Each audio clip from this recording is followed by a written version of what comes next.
Well, good evening to each and to all of you, and thank you so much for coming to this gathering tonight. I'm Dan Meyer. I'm the chaplain in residence here at the Ocean Reef Chapel and Fellowship Center.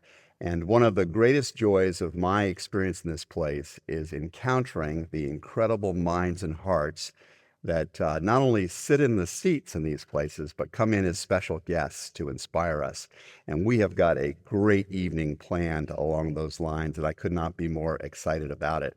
I also want to acknowledge that we couldn't do this kind of thing. We couldn't go out and find the caliber of speakers we have and convince them to come and join us in this struggling, suffering part of the world were it not for the sponsors that make that possible. And so I want to give a shout out tonight to our friends, to Sharon Van Dellen and to Kim and Bruce Elliott, and to an anonymous donor that have pitched in to help bring Eric Metaxas here to Ocean Reef. For those of you who might just be learning about Eric, well-placed applause. Eric is one of those 10 talent people that you just find annoying the more you get to know them and realize how many things he does so well. He is, as you are, I think, mostly aware, a best-selling author. He has published numerous books, probably the most famous of which would be his work on Bonhoeffer, Dietrich Bonhoeffer, but also an extraordinary book on Martin Luther and one on miracles. And he's a children's book author as well. Has an incredible catalog of work in that area. So if you're thinking about Christmas gifts early, you might check out some of the offerings that he has in that array of work as well. He is a man whose commentary on religion and politics and culture and history is sought after by people all across the spectrum of American life. He is featured on Fox News and on CNN and on MSNBC. I guess it's called MS Now. He is somebody whose work has been translated into 25 other languages that has extended the influence of his thought all around the planet in a marvelous way. You may find yourself inspired by the fact that he speaks to the common issues of life and the deep issues of life in a way that you think, I'd like more of that. Well, the answer is you can get more of that, not only by buying books, but Eric has an incredible podcast that is called Socrates in the City. And you can find that on any of the major podcast outlets, and you will find that to be a very inspiring and diverse, provocative conversation that he has with some fascinating people. He's also host of the Eric Metaxas radio show, which is aired across the United States in some 120 cities and in 80 countries the world over through the podcast channel. And if you've not gotten a sense of it, he's just one of those people that is worth listening to, and lots of people do listen to him. We're all, I think, aware that we're living in a tumultuous and significant time in American life. We're about to hit the 250th anniversary of these United States.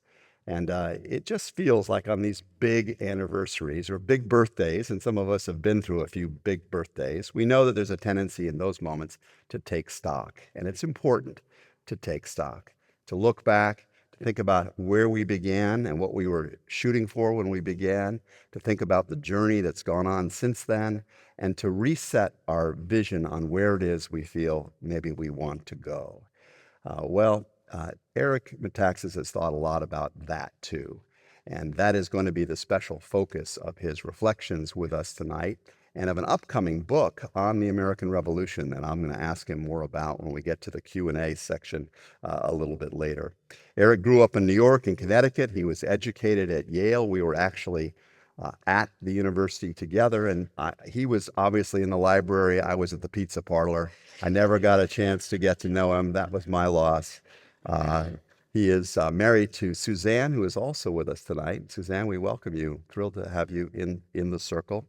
And we hope that they develop enough of positive association with Ocean Reef that they'll want to come back and be with us again in years to come. I do want to acknowledge that when we start talking about sort of taking stock of American life today, we also enter into somewhat challenging territory. The polarization and division of our time leaves us very often unable to have conversations about deep values and the visions that we have for who our country is and what we want our country to be more like. And a lot of the time, you get into a conversation like that, and it's sort of almost like partisan dynamite. People get triggered easily, and their emotions flare explosively, and they lose the ability to actually hear what the other person is saying or to recognize the value of what somebody else is saying or feeling or hoping for. This particular chapel has been built on the foundation of a commitment to being great listeners, to building unity in the midst of a divided world. And we have had a successful way of finding common ground in the midst of even the vibrant variety that we have in a room like this. And I hope tonight you're going to experience that. You're gonna sense that what gets clarified for us are some common values and visions that can make a great difference in the future, because it will be, as Eric reminds us, our responsibility and that of our children and our grandchildren to build the future America. And we're going to get some helpful handles on that tonight. A quick word about our format, and then I'm going to bring Eric up. He is going to speak with us, and then we're going to take a little time for some informal Q&A. We have put some question cards on the table at the center at the back. If you wanted to write a question down and pass it in, you could. We're an intimate enough group that I think if you will allow me to bring a microphone to you, and Nick, I think maybe we will get one of those handhelds down here, then we'll get that to you, because we're recording tonight's session and we want everybody to be heard. And we'll take as many questions as we feel we can within the time allotted. And then Eric has very graciously said that he would sign books for those who would like to do that. And so certainly by 8:30, we're going to be out there in the book signing mode. And if you have to be out and on your way, we respect that as well. So the title of tonight's keynote, If You Can Keep It. If you can keep it. And we'll hear the background to that little phrase in just a moment. Would you just join me in giving a very warm welcome to Eric Metaxas as he comes to speak with us.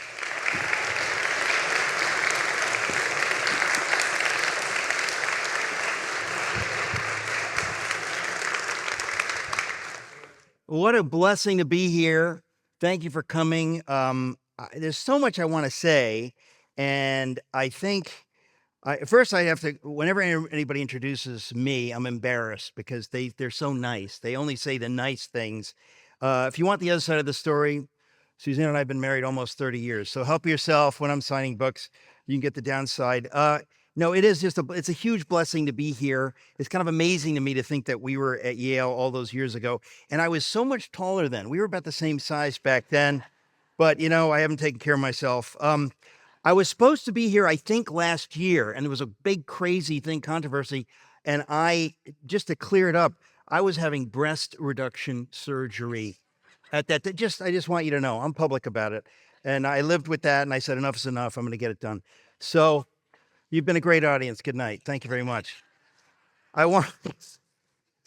Actually, in the introduction, that might not be true. In the introduction, the issue, I'm always seriously astonished because I've done so many different things in my life, right? And a lot of times people say, oh, that's very eclectic. You've done all that and this and this and this and this.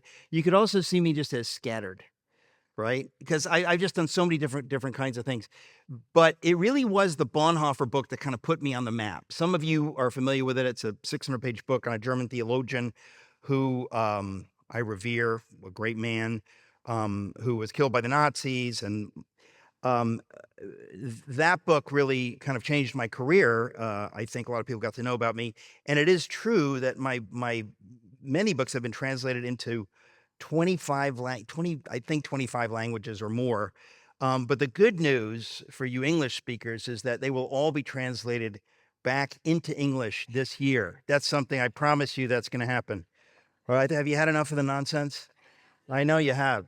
I want to tell you a little bit about my story as I introduce the topic of the evening, If You Can Keep It, which is something Benjamin Franklin said. I'll explain that.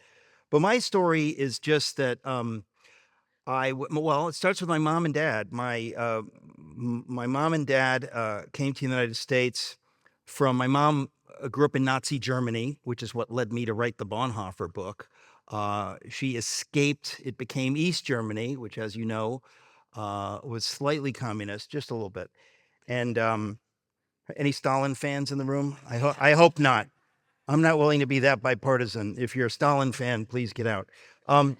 But my mom escaped at age 17 from East Germany by herself and came to the United States in 1954. My dad came from Greece in 1955. They met in an English class in New York City, in Manhattan.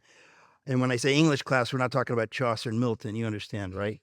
So, so I was raised. If you're raised in a home that is a Greek immigrant and a German immigrant, that means you will be raised Greek. In case you're wondering how that breaks, it's like rock, paper, scissors, right? Greek. Well, Greek wins. So I grew up in the Greek Orthodox Church, and I guess I just had a normal. When I was 8 or 9, we moved up to Danbury, Connecticut. Kind of middle class world, and went to the public schools there. And I'm going to touch on that. But went to the Greek church on every Sunday, but really didn't have much figured out. And then I went to Yale University. And when I got to Yale University, I don't know what Dan's experience was, but I feel like whatever faith I had or whatever patriotism I had was just washed away. It was not a time, to be patriotic or to say I love Jesus or I read the Bible or whatever. So I feel like I got a little brainwashed by the secular culture there. And I graduated and I was very confused generally in life. And then I had a dramatic born again experience around my 25th birthday. Total miracle. You can't make it up. I had nothing to do with it. I was unconscious. It just kind of happened. And it really changed my life dramatically. And I said, God is real. The Bible is true. I lived in a world that didn't even acknowledge that could be possible. I always knew I wanted to be a writer. Didn't know what I wanted to write, really. It's kind of funny. But after that experience, it just shaped me into just wanting to give my life to God, to his purposes. And the Lord has taken me on a strange, very peripatetic journey over the decades, doing so many different things. I worked for VeggieTales. I've written for the New York Times. I've written for the Atlantic. I've just done all different kinds of things. I should mention the New Yorker, since I know there's a Florio in the room someplace. But I never really thought, most of my books, I never really planned to write them. Then something just happens. And a number of years ago, some of you may know Os Guinness. Do you know anybody here know Os Guinness? He's a very dear friend of mine. In fact, I dedicate the book to him since I stole his ideas and I don't want him to sue me. So I figure if I dedicate it to him. But he's an extremely dear friend. And in fact, Dan mentioned Socrates in the City. That's a forum. We just had an event in Palm Beach recently, but I've been doing that for years. He really helped me come up with the idea. So he's just an extremely dear friend. But he wrote a book, I think in 2014, called A Free People's Suicide, which is a phrase taking really from Lincoln. Lincoln gave a famous speech when he was a very young man. It's kind of shocking. He was like 28 years old, and it was at the Springfield Young Men's Lyceum. And the 28-year-old Lincoln gave a speech in which he talks about America. And it's an amazing thing because here it is, 1830 something, and he's talking about how the revolutionary generation is dying off and we're forgetting what everybody knew. It's going away. And we can lose the country if we lose the vision they had. And so as he's talking about it, he basically says that to be a free people, this is 28-year-old Lincoln, to keep the republic, so to speak, we have, it takes something from us. We have to do something about it. It doesn't keep itself. America doesn't just go on because the Constitution is sitting somewhere in a safe. We have a part to play, a part in that. So Os Guinness wrote a book called A Free People's Suicide, kind of asking that question. And in the book, he talks about more about these issues. And I was really thunderstruck reading the book because I thought, I've had a good education. I grew up in America. I've never really thought about this ever. And I've certainly not heard it spoken of much. But Os really woke me up to these ideas and it got me thinking, and this book comes out of that. So I really, in dedicating the book to him, that's just not a friendly thing. It really wouldn't exist if not for Oz Guinness, because he woke me up to these ideas.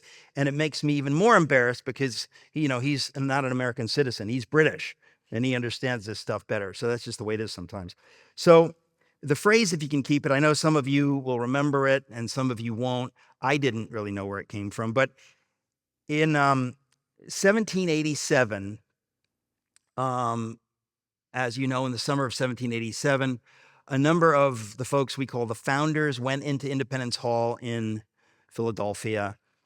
Why? Because the government that they created, or the country they created in 1776, and that they won the victory in 1783, it wasn't really working out so great. They figured we've got some problems. We kind of need to go back to the drawing board. And so a number of them in summer of 1787 go into Independence Hall, and for 100 days in the heat, they hammer out what eventually is our Constitution. I'm sure you've heard of that. It's a document. But it really was a miraculous thing, and people throw the term miraculous around. It was miraculous. I mean, if you read accounts of it, it's a big deal because never in the history of the world had people come up with this idea that we're actually going to govern ourselves. We're not going to be governed by anybody, by some bureaucracy or some tyrant or whatever. We're going to govern ourselves. Now, if you're American, you understand, yeah, that's what we do. But I think we've lost sight of the wildness of the idea. It's not a normal idea. In the history of the world, it had never really been done. And I'm speaking as a Greek, a proud Greek, right? We invented democracy. Well, let me tell you, the democracy they had in Greece, in ancient Greece, this was like just a little flicker for a few decades. It was nothing like what we have in America. And so the idea that they had to go back into Independence Hall to figure this out, and the question was, can we do it? Because I want to say it again, and I assume if you're like me, you haven't really understood how crazy it is that we pulled this off. Because we think, what's the big deal? Here we are. It had never been done before.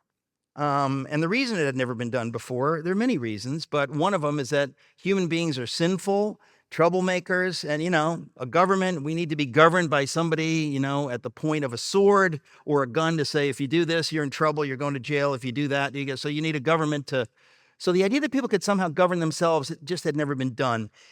And so Franklin is leaving the Constitutional Convention, Benjamin Franklin, and he was the oldest member of the Constitutional Convention. And he, as he's walking out of Independence Hall, a Mrs. Powell of Philadelphia, she was a notable figure, society figure of that day. And she approaches him and says, "What have you given us, Dr. Franklin? A monarchy or a republic?" And I always thought, this is a joke, right? Because a monarchy, what are you talking about? Well, everybody knows they created the Constitution and we have a republic, and what are you talking about? But I realized at that time, this had never been done before. They didn't know if you could pull it off, because the whole idea of needing a constitutional convention, needing to get together to create a constitution, was that it wasn't working. The federal government was too weak. Can you imagine that?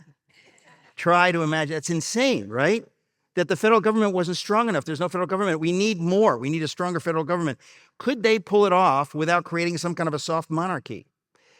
Nobody had done it before. So Mrs. Powell wasn't being cheeky when she says to her friend, Dr. Franklin, "What have you given us, a monarchy or a republic?"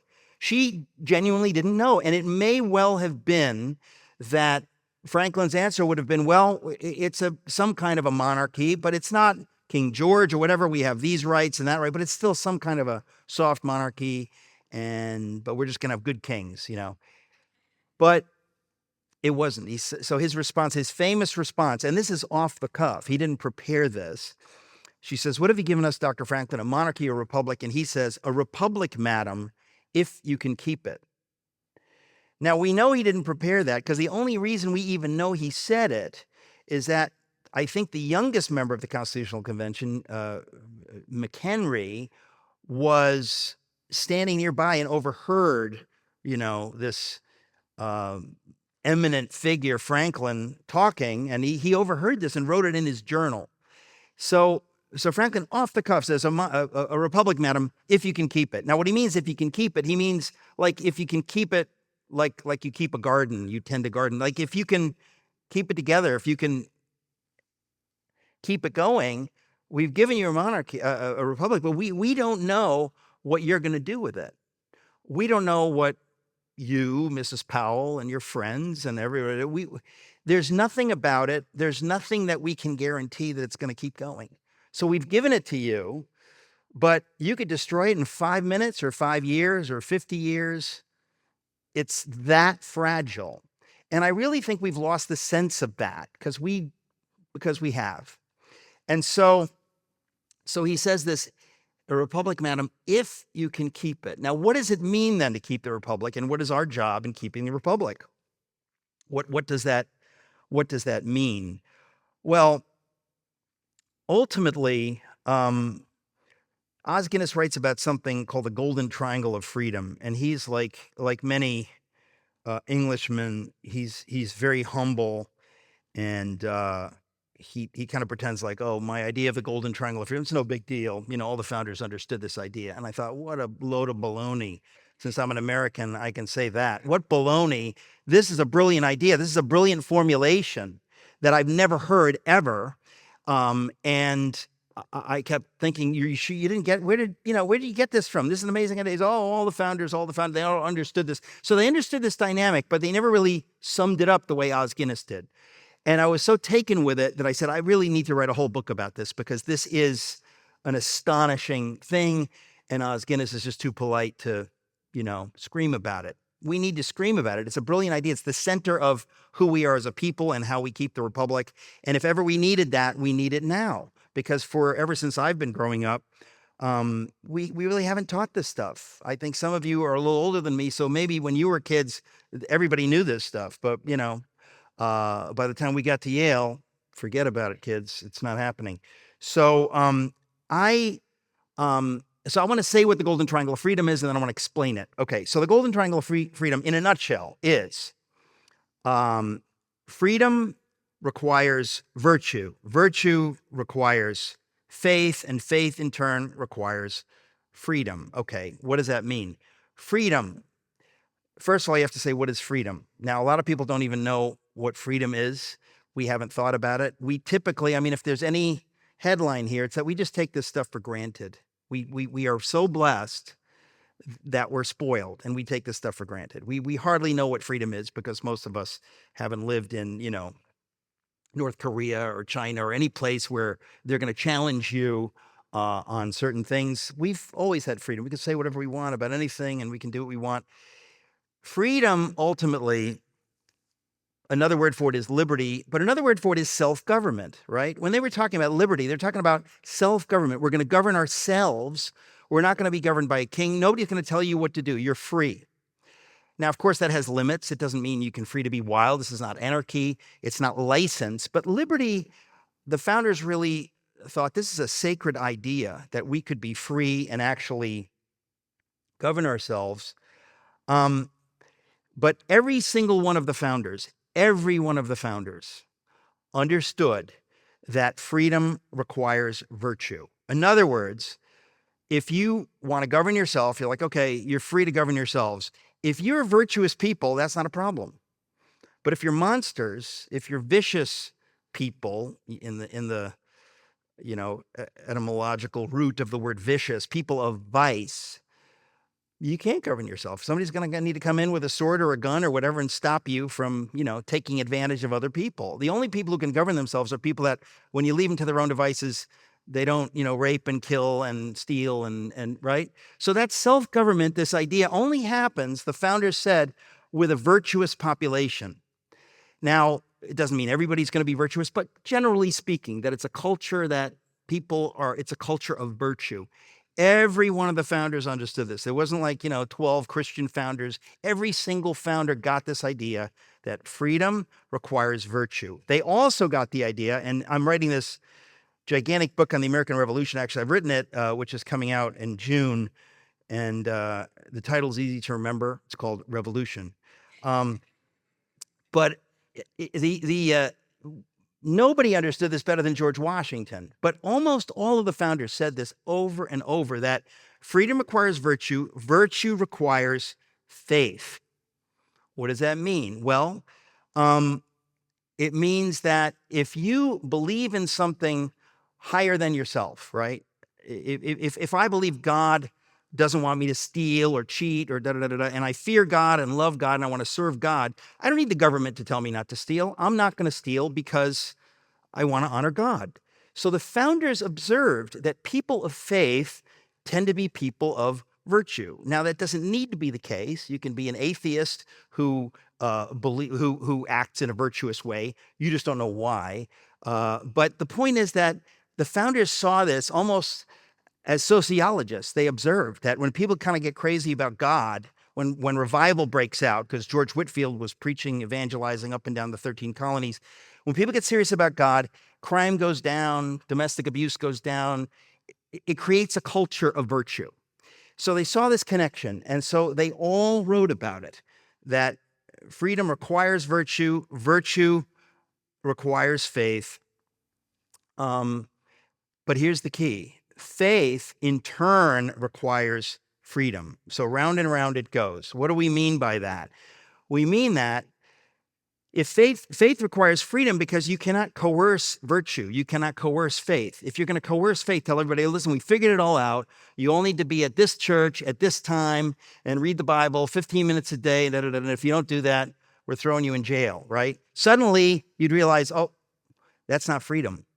Freedom is free. Freedom has to be 100% free. So we cannot coerce virtue.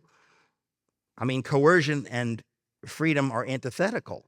So there's a conundrum that the founders said, well, freedom requires virtue, virtue requires faith, but faith requires freedom. We need to make faith utterly optional. The government that's where we get the concept of separation of church and state. The government cannot take a position on this issue.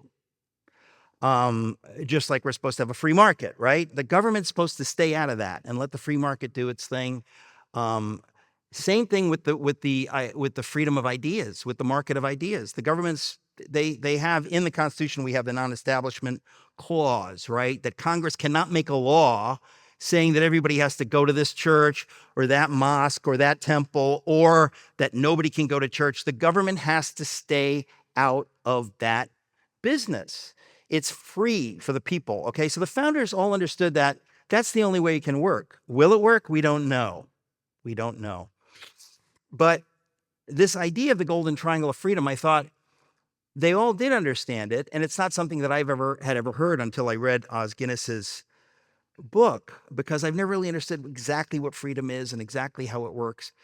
And so when Franklin says, "A republic, madam, if you can keep it," the question is, how do you keep it? What do we do? If you cannot coerce it, if the Constitution doesn't keep itself, it's a dead piece of paper with some black marks on it. It's up to we, the people, to live it out, to understand what it says.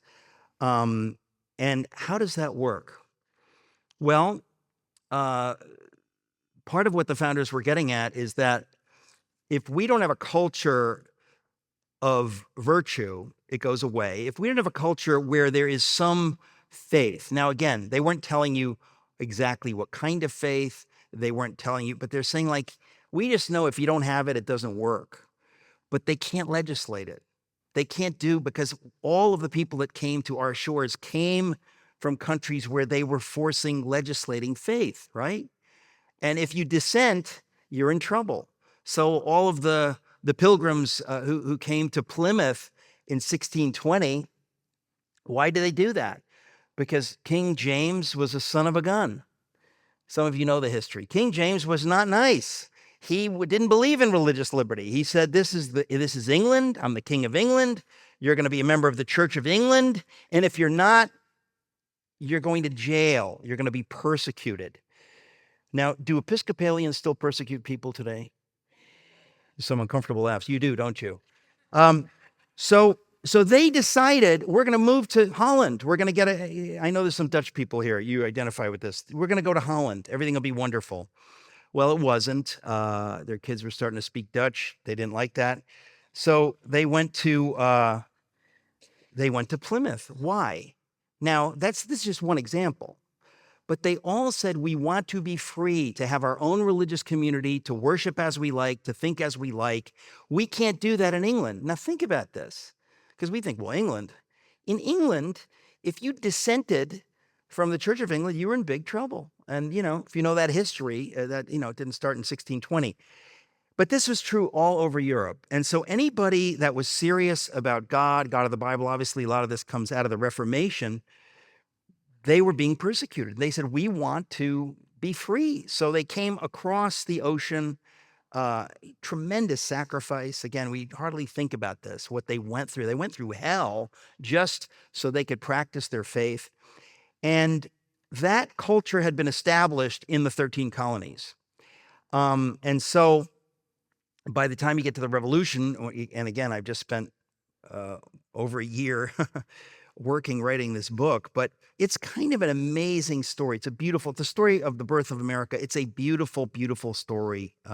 It makes me proud to be an American. But they came over here simply to be free. And when that was challenged by the British during the Revolution, they fought and they won. But they still, as they wrote the Constitution, had to figure out, how do we do this? How do we keep the republic? And they realized there is no formula. It cannot be legislated. So in the course of writing this book, I thought, this is very interesting, because for 250 years, mostly we have kept the republic. Mostly we have succeeded.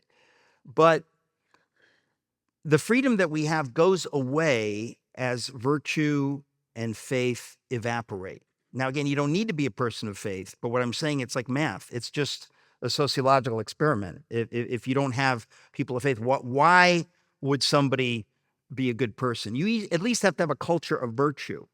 And so the founders did not have an answer to this. They only knew that if you don't have robust communities of faith where people answer to a higher power and do the right thing because they answer to the higher power, or because they're part of a culture that somehow looks to a higher power. It could even be, Roman Republican values. I mean, you don't have to be an evangelical Christian, but this is what the founders are looking at, and they said, we don't have an answer.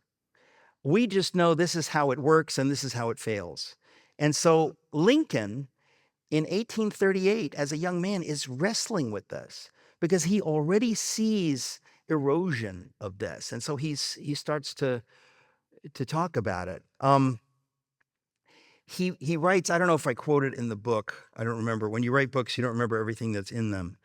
But because I wrote this book, came out in 2016. But I guess, well, one of the things I wanted to say was that we've also forgotten that what made 1776 possible was the preaching of George Whitefield. George Whitefield was a sawed-off lunatic evangelist. That's putting it positively. He was so zealous he arrives in 1739. I think he's 21 or 22 years old. He was already a phenomenon in England. And all the churches of England kicked him out because he's making them look bad, right? If you got a nice church going and some guy like this comes up, he shakes it up. You're like, we're not gonna let you preach here again. You're trouble. So he starts preaching in the fields, and suddenly thousands of people are coming to hear him, and they'd never heard what he was preaching before. What he was preaching was, you could phrase it a number of different ways, the new birth. This idea that we have to have a direct relationship with God. And so it's good to go to church, and you can, do the sacraments, all that stuff. But at the end of the day, we have to look directly to God. God wants to have a relationship with us personally. And it's a message of grace, which a lot of the people in these churches hadn't been hearing. For them, it was morality and stuff like that. And so he had tremendous numbers of adherents. And then he decides to come over to America. So in 1739, he gets off the boat in Philadelphia. And he was already famous. Ben Franklin had been printing his sermons from England in the American papers. And so he's famous, and wherever he went, he would attract thousands of people. Now, a lot of people were skeptical. They thought, come on, like, how many thousands of people? Because they didn't have great microphones in those days. Did you know that?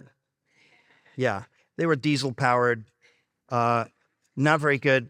So, how many people could he speak to? It was written in the papers that he's speaking to, like, 25,000 people. I'm not so sure that's possible. Franklin, being the Yankee skeptic, says, I'm going to perform an experiment. Franklin would do this kind of stuff. He performs an experiment. Whitefield is preaching from the top of the courthouse steps, someplace in Philadelphia, and thousands of people are arrayed to hear him. Franklin walks backwards through the crowd, keeps walking until he really can't hear Whitefield's voice. And then he does like a math problem, and he draws, a half a circle, and figures out how many people could actually hear his voice. And it was about 25 to 30,000. So it was true that where he went, he was having this tremendous effect on people, and people were finding faith in a new way. And some of you probably know this, right? You can go to church your whole life and never really get it. You're just kind of, being a good person or being traditional or whatever. But he somehow was able to reach people. And the founders saw that over the course of his preaching through the decades, revival broke out. And so this is what we call the First Great Awakening. You've heard of it. It was on the test in 8th grade.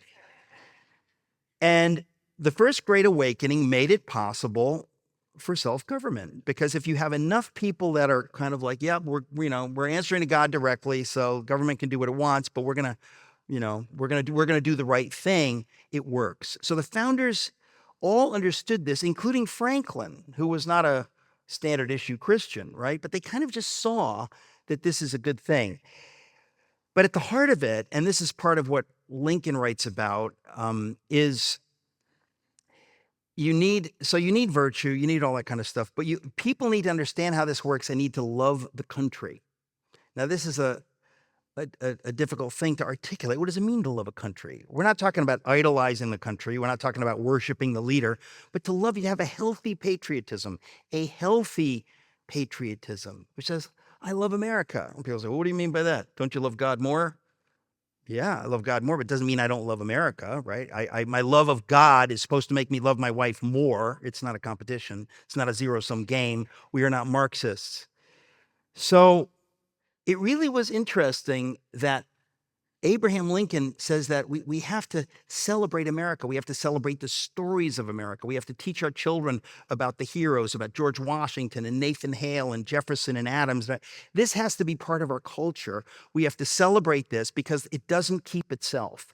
We have to know what we have, this fragile gift of liberty. We have to understand how it works, how it falls apart, and we have to pass it on to the next generation. We have to share it with our neighbors. It doesn't keep itself. It goes away if left to its own devices. And so I remember, I'll close with this. Well, two things briefly. What made me really think about this for the first time was right after 9/11. Suzanne and I, our daughter was 2, and we were taking a speed ferry from 34th Street on the east side of Manhattan, where we live, to the Jersey Highlands.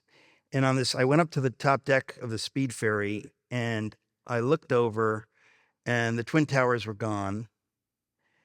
And I thought, whoa. And then there's the Statue of Liberty. And I got absolutely choked up. And there was something so noble and beautiful about Lady Liberty in the harbor holding out the torch of liberty. I thought, what a beautiful idea. When my parents passed that in ships in 1954 and 55, they got choked up. They're not cynical Americans. They didn't go to Yale. They got choked up at the idea that we get to go to America. Wow. And I remember that moment in 2001, getting choked up and thinking, for the first time in my adult life, I love this country. What is this that we have, that we've taken for granted, that we could lose? And it made me think, the first time I've had that feeling was it was June 14th, 1973. I was in 5th grade in Mrs. Saul's class at Beaverbrook School in Danbury, Connecticut.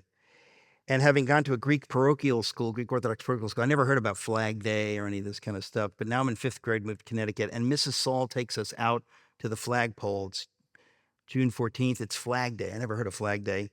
And we stood around the flag. I don't know. I think we held hands and we sang "My Country 'Tis of Thee." And at the time it was very moving, but I was only 9. But remembering it all these years later, it's like this teacher was teaching us to love our country. I will never forget it. It's like a hallowed moment. I mean, I write about all this in the book, but I thought that's important. I mean, it's important for anybody in every country to have a love for your culture and your people. That's important. It's sick not to love your people or your country or whatever, your culture. There's something beautiful in that. But in America, especially, if we don't have it, we lose it. And so ultimately, that's why I wrote the book, because I thought this is not something that I have heard very much as an adult. And I think that America is unique and beautiful, and we need to do what we can to keep it. And so we need to start by talking about it. So I'll stop there, and I know we have time for Q&A. Thank you very much.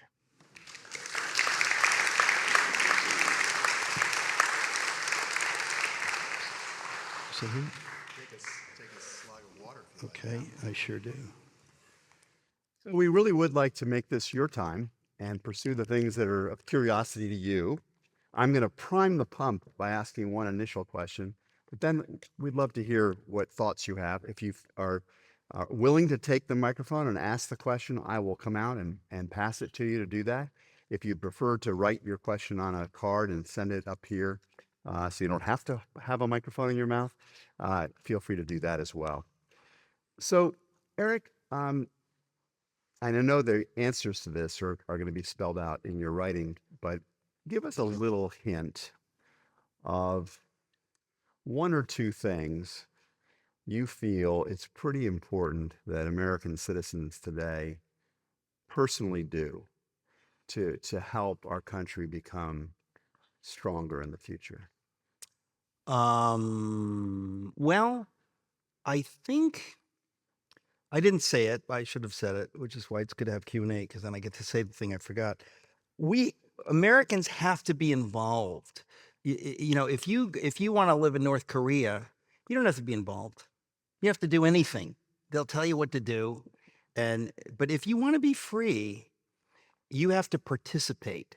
Now, what does that mean? It means different things to everybody. Not everybody is going to participate in the same way. We all have different gifts, but we have to care about the republic, and we have to, pay into it somehow. And again, what does that mean? It can mean any number of things, but I think the most simple thing, and I write about this a little bit in the book, but take time, on July 4th or at any time to read about the country, to know American history. It actually matters. It matters. If you don't know your history, and if you don't know how this stuff works and who the heroes are and the story, it really does go away. We are, freedom is exceptional in that sense, is that it does not keep itself. You have to, I'm trying to think, there's a great Star Trek episode, the original Star Trek, the good one. And I remember, it's so funny because these ideas were so built into the warp and the woof of the culture that even in a Star Trek episode in the late 60s, they would get this idea of freedom. And I think it was, I'm sure it was William Shatner as James Tiberius Kirk, who said something like, it was sort of like, you can have everything taken care of for you. And he was like, I don't want that. I want to be free. I want to, like all Americans were trained to no, I don't want you to, you're going to put me in a cage and feed me and take care of me. No, I want freedom. And I remember that idea. It's like, yeah, if you want freedom, it's harder than being a slave by being in bondage. But that's what led to the American Revolution. And I know it better than ever just because I wrote this book. But the people of the revolutionary generation really got this, that Britain was basically saying to them, we're going to kind of tell you what to do in some ways, and it's not going to be that bad. Just do it and shut up. And they said, we cannot. We want to be free. We will not accept it. That for us, that's accepting slavery. It's accepting bondage. They took it that seriously. And I think we need to understand that we've been given a gift. Let's just start there. We have been given a gift to live in this country and to have self-government so that I can say whatever I want about the government. I can be involved. I can run for office. I can fight to get somebody elected. I mean, that idea is a beautiful idea. So the idea that some people don't even vote or they don't care, I think this is the wrong country. You need to. So ultimately, being involved is it's vital, whatever that means to you. Can you be can you love America and be critical of America? Obviously, that's the whole point, right? In other words, it was people that love America that abolished slavery, right? They said we cannot have a country like that. We have to do something about it. And I talk about this in the new book on the Revolution, that what is the DNA of our conception in 1776, that if you trace that, the whole idea is of being faithful to that, Lincoln says, the nation conceived in liberty and dedicated to the proposition that all men are created equal. So living that out, clearly in 1776, that hadn't been lived out yet because we still had slavery. And that's just one gigantic example. But that goes on, that we have a duty to say, wait a minute, we're off. This is wrong. This is that I think sometimes we think, and this is where freedom goes away and you lose everything, is when you start thinking of the government as them. The government is not them. We the people are the government. But we, the people, have to behave like the government. We, the people, have to govern ourselves. We have to make sure we elect the right people. We have to get otherwise, we, the people, are not the government. And if the government is them and not we, the people, there's no longer liberty. It's no longer America. And there are many people that would be content with that because they don't really appreciate what we have. So yeah, that's an easy one. Of course, we have to criticize. That comes with it. There's no way around it. Questions from you? I prefer true or false questions.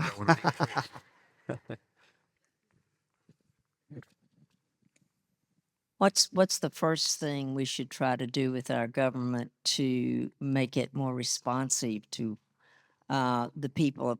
We just had a lecture recently where term limits, a lot of different, doing away with the It's electoral funny. college and I'm so not on. sure that I agree with term limits. I think that's debatable. I would say it's debatable. But what made me think of this recently is I was at an event in Palm Beach and Governor DeSantis spoke. And I thought, this guy is such a great governor. Why do you have to get rid of him for the next term? Like, I just thought it's kind of funny. Like, if people, we elected FDR 4 times, it kind of cuts both ways. But you didn't ask about term limits. You're asking really more about what can we do. Was that your question? I'm sorry. Say it again. They listed 10 things that we need to try to do, as many of them as we could, for the people to get control of the government. Because right now, I do feel like it's them and not me. Well, I mean, listen, I think this is kind of the idea of like, do we criticize? If you love America, do you criticize America? And it's like, well, of course. In other words, if you see the government grow and grow and grow and grow until it's no longer responsive to we the people, you say, okay, we've grown too much. This is not healthy. And I see how it happened. Most people meant well, whatever, but it's like anything else. It's in a corporation. You have to self-correct. And so I think reducing the size of government is number one. I mean, in our lifetimes, government has grown and grown and grown and grown. And it clearly is less responsive to the people. There's something wrong. And what it does is it inoculates us. We think, well, I don't have to do anything. There's a big bureaucracy taking care of it. If there's a big bureaucracy taking care of it, you got a problem. There's something unhealthy there. And I remember I even noticed this when George W. Bush was president, and he said, we had the 9/11 attacks. And he basically says, well, you don't need to do anything, just like go shopping, right? And it's kind of funny, but I thought, the idea of having like a professional army, like that cuts both ways. Like if we're going to go to war, able-bodied men, I would say, need to be willing to die for the country. Is it, we've had wars in the past where, I have to say, do we have to go to war? We have to go to war. Okay, I have to put my life on the line. It has to cost us something. It can't be farmed out to some expert class. And that's, to me, that was the classic example. It was like, no, we've got an army and we'll send them over there. And you think, well, wait a minute. If we got a real problem, we all need to get involved somehow. I mean, World War II, people are growing victory gardens and doing all kinds of stuff. Like, are we in or not? And that really, we've lost that over time. So We've got two questions relating to two of your past books that may bear on this okay. moment, but let me just give them to you. One of the things that strikes me about Bonhoeffer is how certain the German church was that it was defending Christian civilization, and how wrong they were about that. Having lived so deeply in that history, what's your personal method for making sure that sincere conviction isn't being substituted for truth? Well, you can never get out of that conundrum because you're dealing with human beings, and we all are subject to temptation and delusion. And you know who you are. It's the human condition. And what happened in Germany, I've done a lot of speaking in the last several years because I saw happening in this country what happened in Germany in the 30s. And what I mean by that is the church said, we don't do politics. And I thought, what an insane idea. I mean, when slavery was a thing in America, it was Christians who, because of their Christian faith, said, we need to stand against slavery. They had a moral issue, and they said, we need to get involved and we need to bring about the abolition of slavery. So churches need to get involved on moral issues. And if moral issues become political, who cares? There's nothing in the Bible that says if something's political, you shouldn't get involved if you're a Christian. That's nonsense. But a lot of us have bought that idea, and all the Germans bought that idea. Not all the Germans. Many German pastors and churches bought that idea. Like, well, you know what? That's not our thing. We just want to have a nice church service on Sunday morning. Well, if millions of Jews are being hauled off to be murdered, and you're a Christian and you do nothing about it, do you think God's not going to judge you? You have to do something about it, or you have to speak out, or you have to do something. But they had this idea that that's not our thing. we just do church. And that's theologically mistaken. And it's kind of funny because in doing the research for the book on the revolution, the same question comes up. How could they go to war? Because many of them were very devout Christians. How can they go to war with England? Go to war, pick up a gun, and what are you doing? They had a conviction that they had a moral obligation to stand against the government if the government was wrong. And there was a famous sermon preached in 1750, a guy named Jonathan Mayhew in Boston. And John Adams said everybody read that sermon. And that 1750 sermon was really Jonathan Mayhew wrestling with the famous passage, Romans 13, that we're supposed to be subject to the governing authorities. We've all read that, or we know that. And the Bible says you're supposed to, obey the speed limit and obey the laws. And like, yes, but what if the government is telling you to do something against your faith? Now you have to think about it. You have to think, I'm not just going to do what the government says because it says to do. I've got a moral obligation. And so the Germans, and, Bonhoeffer wrote about this idea of cheap grace, that you get this kind of coming from Luther.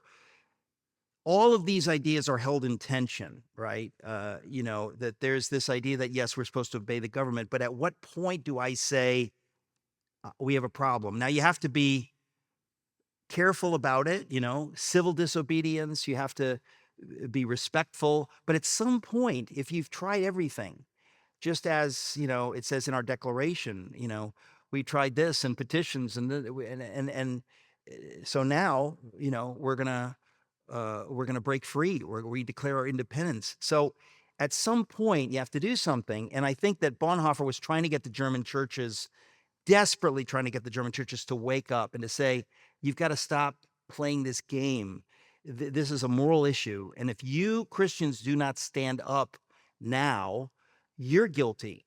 You have no excuse.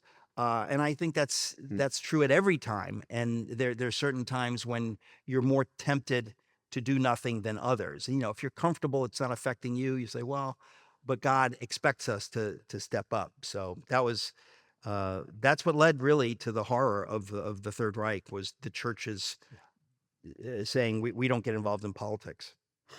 So this person writes, loved your book on Luther. Do you think the Catholic Church regrets not listening to him?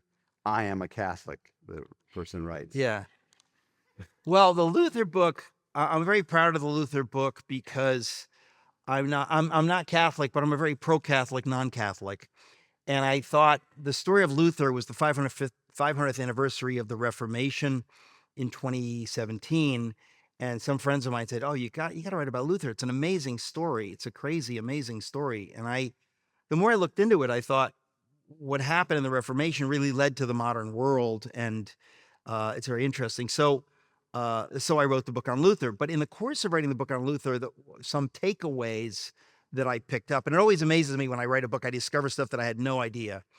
But we all have these preconceived notions, many of which are just not true. So the idea that Luther was some firebrand who wanted to start his own church is just not true. He was as faithful a son of the Catholic Church as you could ever dream of being. But it was because, it's kind of like talking about, if you love America, do you criticize America? It was because he loved the church that he felt a moral obligation to try to help the church see this blind spot, because, there's a lot of corruption, and he wasn't the only reformer. I mean, you had, St. Francis and many others through the years trying to reform the church.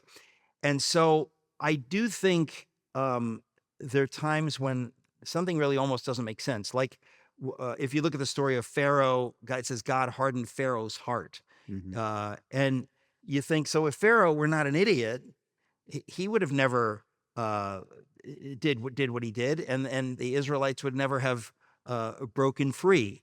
I feel the same way with King George III, that when you look at the story, you think he makes one stupid mistake after the other. He didn't need the American colonists did not want to break free. They just wanted him and Parliament to acknowledge their basic rights. They weren't asking for anything that wasn't already in the British Constitution. And similarly, the papacy in Luther's time was almost crazily closed to the idea. I mean, he was suggesting things that if in a corporation you suggest something, if it's a good idea, you'd like them to think, you know what, you're right. We're gonna look into this.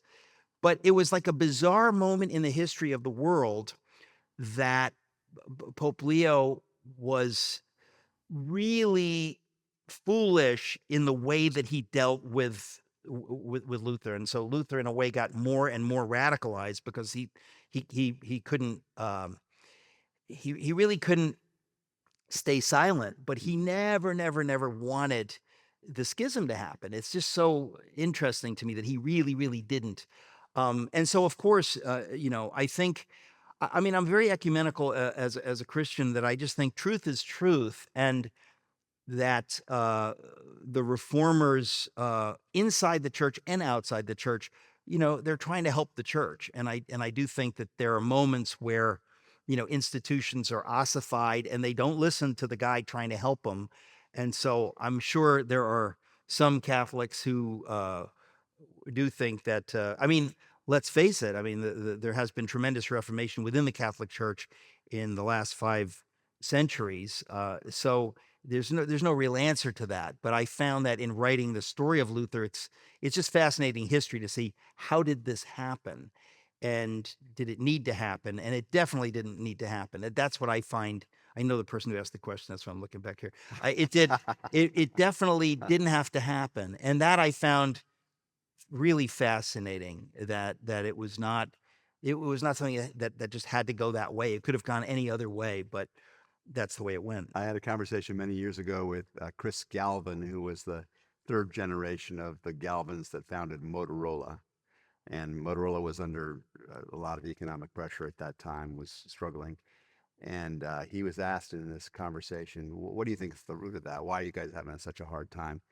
You've been such a great company. And he says, because success breeds inflexible orthodoxies. Ooh, And, there and you go. and you think about that, in That's true. every setting, whether Yeah. it's in a country or in a church tradition, and even in marriages and other relationships, we get the sense that what got us to this point will Oh, always be what needs to take us absolutely. next. Absolutely. So, Yeah. what else is on your mind? What would you like to ask?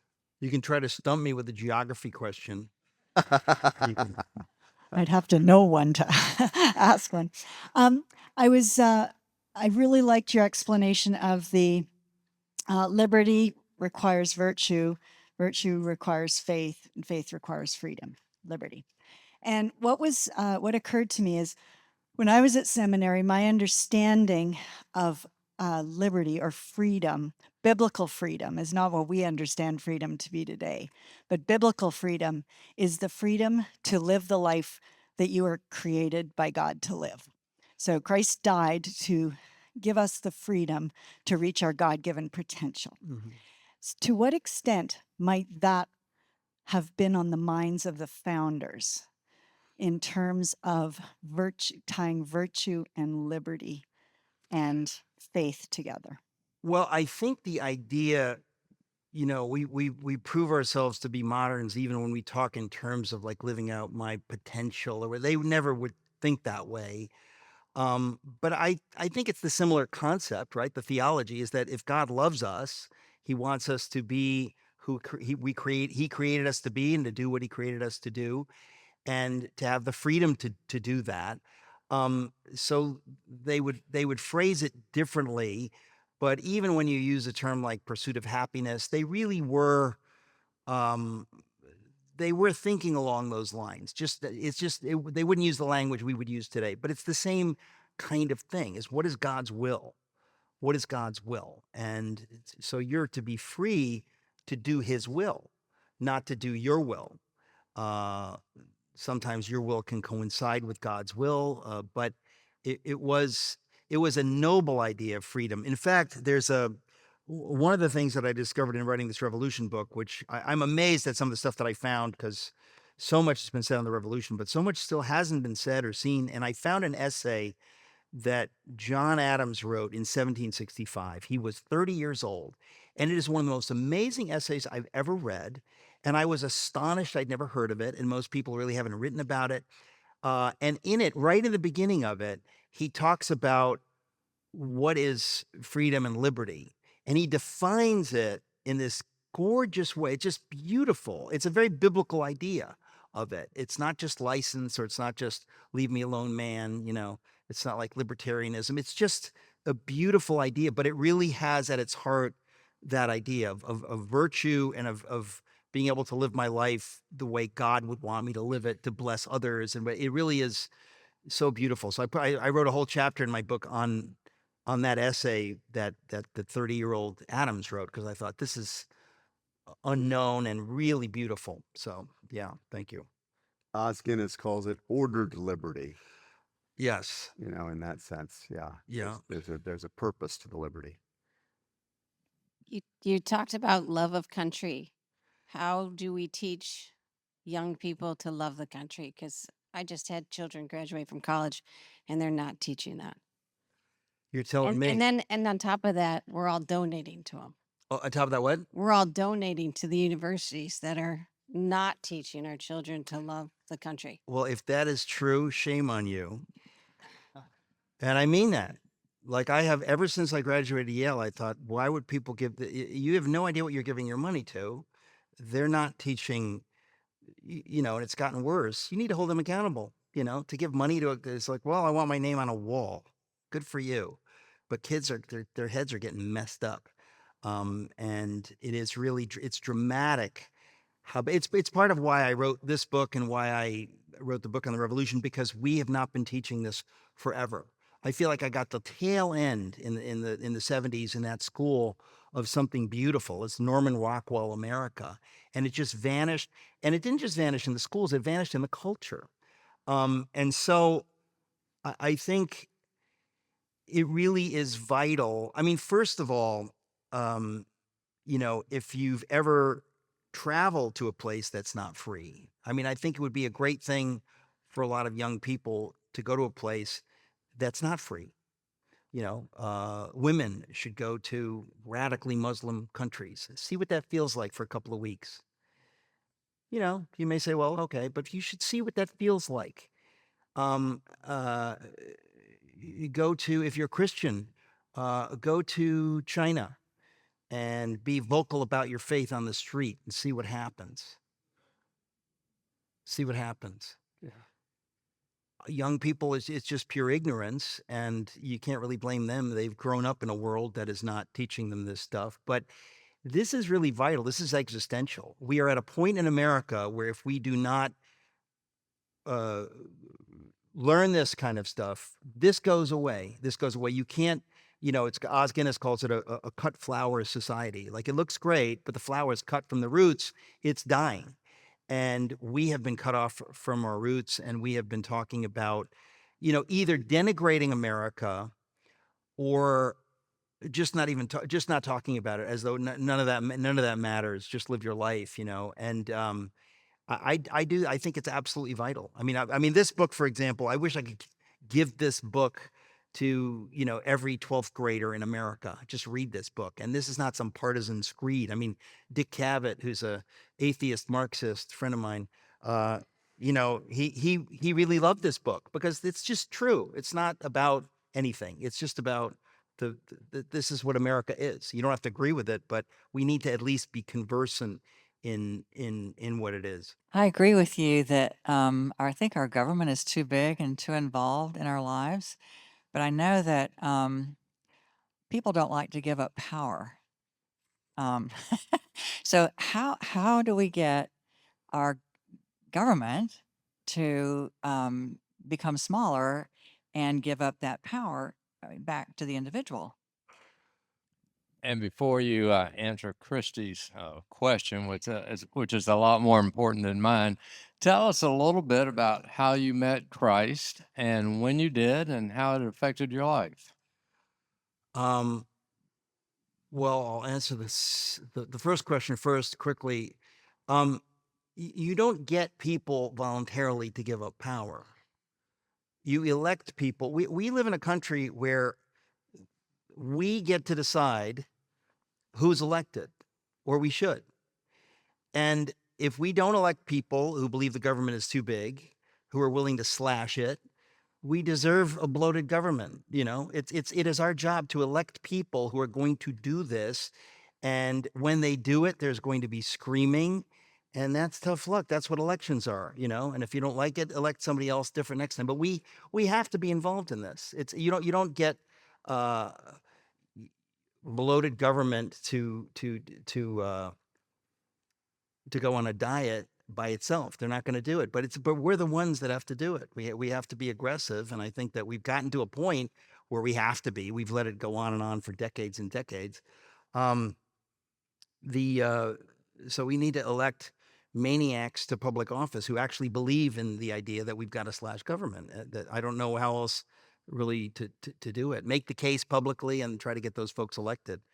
The story of coming to faith, I mean, I was really, I was not some bold sinner, but I was really lost in my 20s. I was just utterly lost. And I feel like I'd been catechized at Yale and after to think that there are no answers to the big questions. Like, we all sort of figure, well, there's not really a God, or if there is, who knows, or what. I felt like I had just, I drunk that Kool-Aid.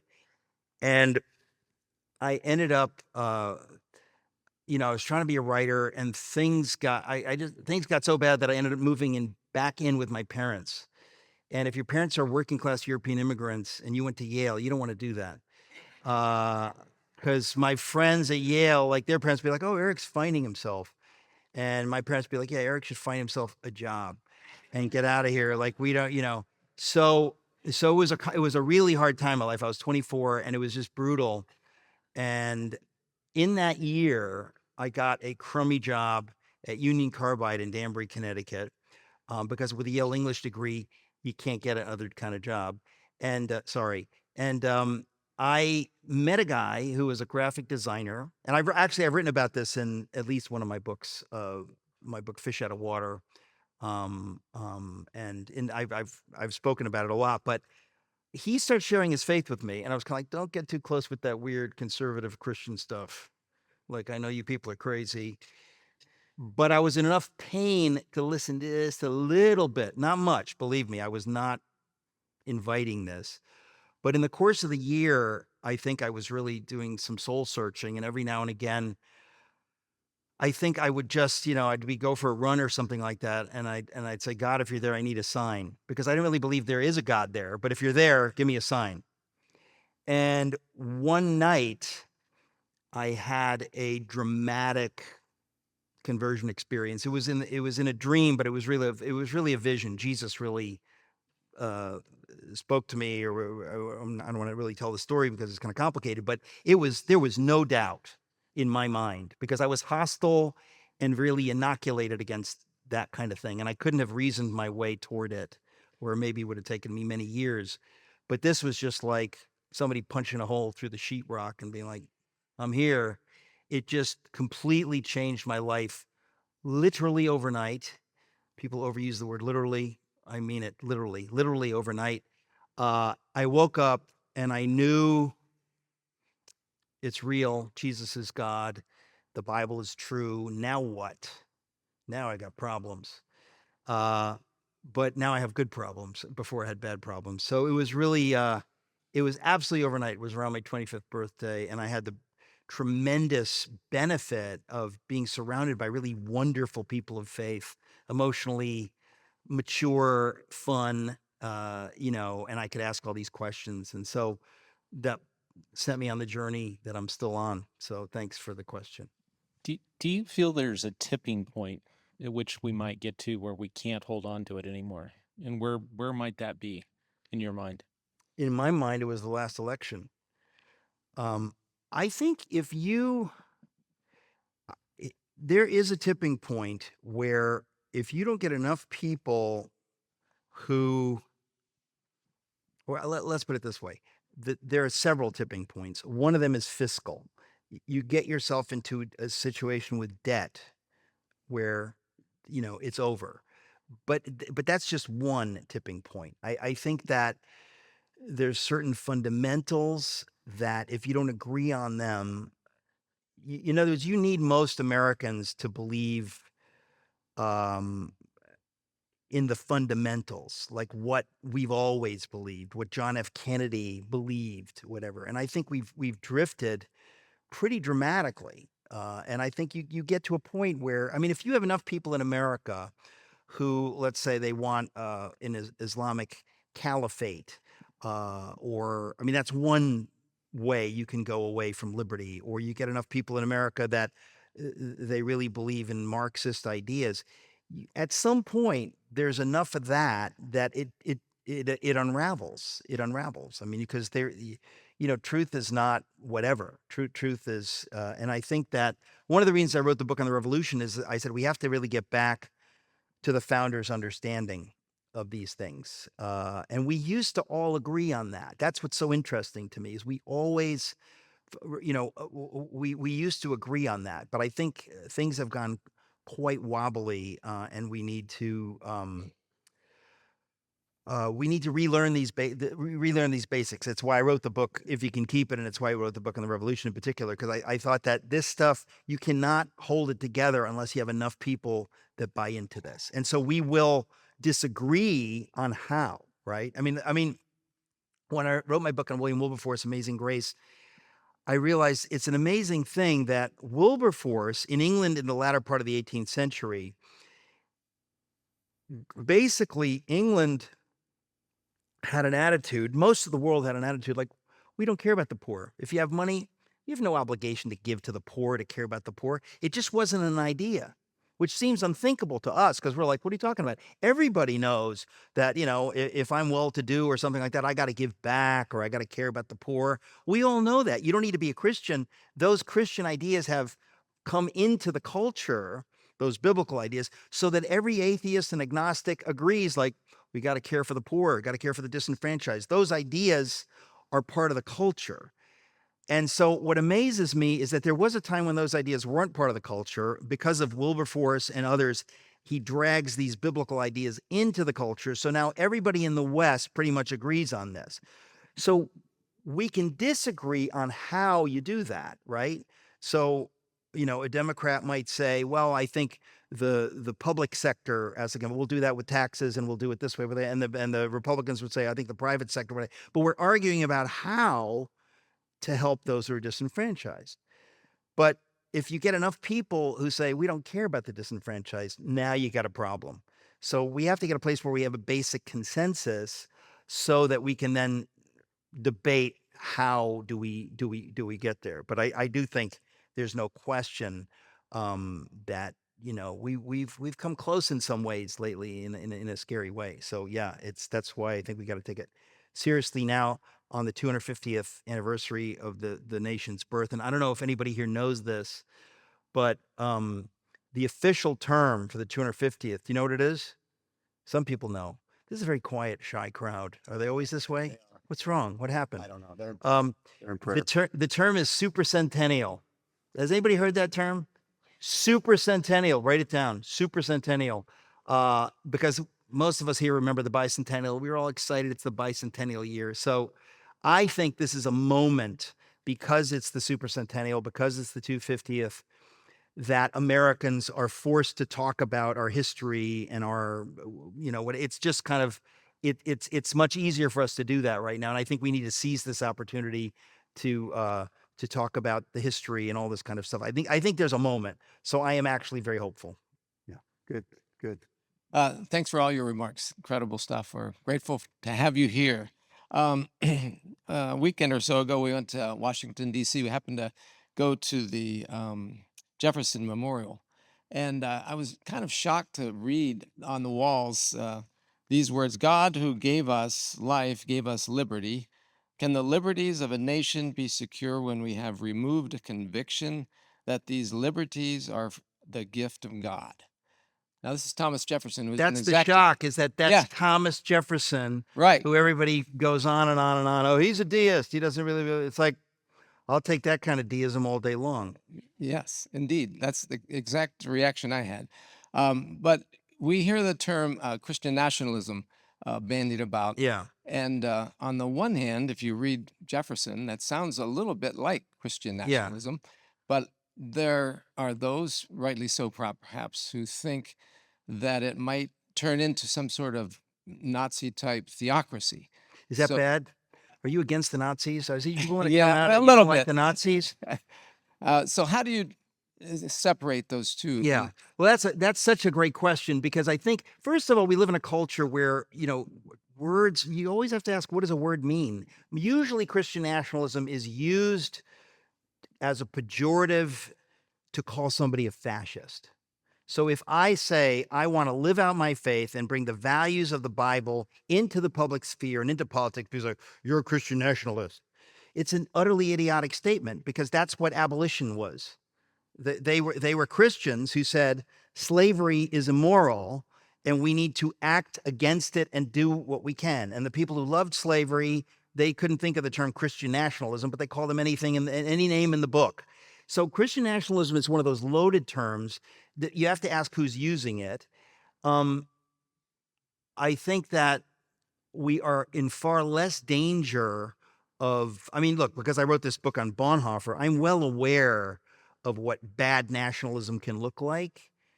But what about what good nationalism can look like? If your leader is Adolf Hitler, that's going to be bad nationalism. If your leader is George Washington, it's going to be good nationalism. The idea that we've all lived during a time in the last 5 or so years where the word nationalism has been twisted into something dirty, and you think, what is national? I'm not going to make an idol of America. I'm not going to make an idol of my wife or my family, but I love my wife and I love my family. But you don't make an idol of it. So you don't make an idol of the nation. That leads to lunacy and fascism and whatever. But loving your nation, in other words, you can go too far in the opposite direction. So you say, well, I don't want to make an idol of loving my country. Patriotism, oh, that leads to Nazism. It's like, no. You can, if you do not love your country sufficiently, that will lead to other kinds of equally horrible problems. We need to love our country in a healthy way, and so the term Christian nationalism is usually just used by people who are either secular or they have a problem with Christian faith, and they use it as a bludgeon. Some Christians use the term Christian nationalism, like, yeah, I'm a Christian nationalist. I believe in this and this. I don't think it's helpful to use the term. I just think it's a bad term.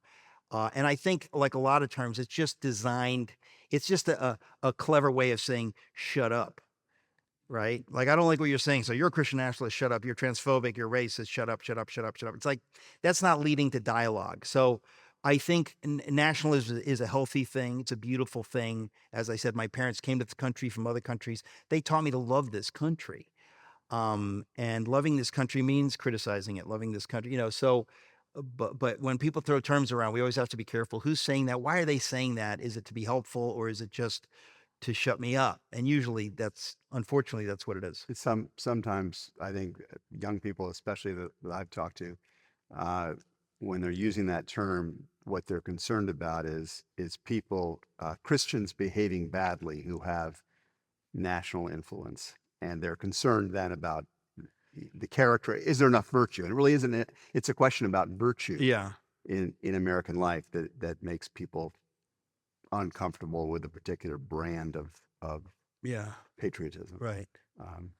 This question is: you said a very specific standard in this book, the one we're talking about tonight, liberty grounded in virtue and truth. That's our goal: liberty grounded in virtue and truth, the golden triangle. By that standard alone, how do you honestly assess where the republic stands today? I have said many times that I think we're in the third existential crisis of our history. The first is the revolution, the second is the Civil War, and we're in the third existential crisis now. And we're dealing with stuff we've never dealt with before. But when I say existential crisis, meaning that if we lose it all. We can lose America forever. And that's why if you can keep it is it's an important thing. Keeping this country, understanding what we have, understanding there's not America 2.0 waiting in the wings. Waiting in the wings is China, where they don't believe in freedom. They don't believe. I just had a guy on my podcast who talked about, it's so horrible. You want to believe it's not true. Kind of like you don't want to believe the death camps actually it never happened. I don't want to believe it happened. It happened.